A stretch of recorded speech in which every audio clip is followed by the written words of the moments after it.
महिला व बालविकास मंत्री आदितीताई तटकरे यांनी पत्रकार परिषदेमध्ये ₹2100 कधीपासून मिळणार तसेच लाडकी बहीण योजनेच्या लाभार्थ्यांची सरसकट फेड तपासणी होणार की नाही याबद्दल सांगितले। व्हिडिओ पूर्ण बघा।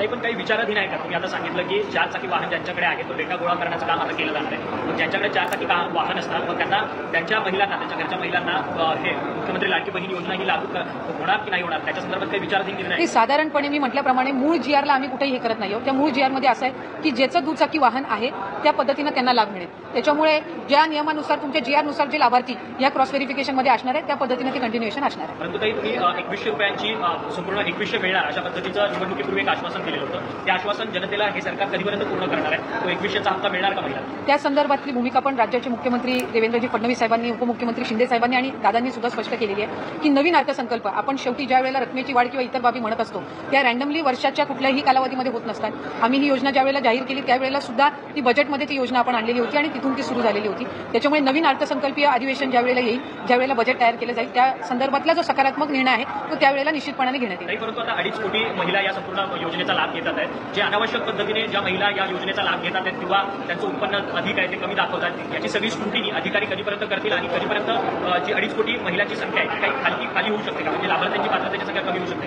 आता जी आपण काही आमच्याकडे ज्या तक्रारी आल्या आहेत त्या काही स्वतःहून केलेल्या आहेत, काही आम्हाला स्थानिक प्रशासनाकडनं त्यांच्या याच्यामध्ये ज्या आढळल्या त्याच्यामधून आलेल्या आहेत। पण या कम्पॅरेटिव्हली एक साचा आम्हाला देतोय की कुठल्या 5 गोष्टींकडे आपल्याला लक्ष केंद्रित करायचं आहे आणि त्यानुसार आपण ही व्हेरिफिकेशन किंवा या ज्या काही इन्कम टॅक्स विभागासोबतच्या जे काही उत्पन्नाचं मॅच करण्याचे असतील किंवा 4 व्हीलरच्या ट्रान्सपोर्ट विभागासोबत असतील त्यानुसार ही आपण पावलं उचलत आहोत। याच्यामध्ये ज्या पात्र निश्चितपणाने ठरतील त्यांना ही योजना लागू राहणारच आहे, त्याबाबत काही नाही। जिथं दुबार ऍप्लिकेशन झाले, डबल ऍप्लिकेशन आहे किंवा जिथे आता त्यांचं स्थलांतर झालेलं असेल दुसऱ्या राज्यामध्ये, स्वाभाविकरित्या ते आपल्या शासन निर्णयामध्ये त्या पद्धतीच्या ज्या बाबी आहेत ते स्पष्ट केलेल्या आहेत। आम्ही फक्त जीआर अधिक काटेकोर पद्धतीने हे करत असताना कंप्लेंट बेस जात आहोत। कारण सुरुवातीला सुद्धा मुख्यमंत्री असतील आम्ही या गोष्टीला त्या ठिकाणी ज्यावेळेला विचारणा करण्यात आलेली आहे एक बाब आम्ही स्पष्ट केलेली आहे की कुठलीही जे पाऊल आहे या योजनेबाबत ते कंप्लेंट बेस्ड असेल, कुठलीही स्क्रुटिनी असेल ही कंप्लेंट बेस्ड असेल। आज जे आम्हाला कंप्लेंट झालेल्या आहेत त्या आधारे आपण ही पुढची जी प्रक्रिया आहे किंवा कारवाई आहे सरसकट स्क्रुटिनी होणार नाही। मी म्हटल्याप्रमाणे ही स्क्रुटिनी कंप्लेंट बेस्ड असणार आहे।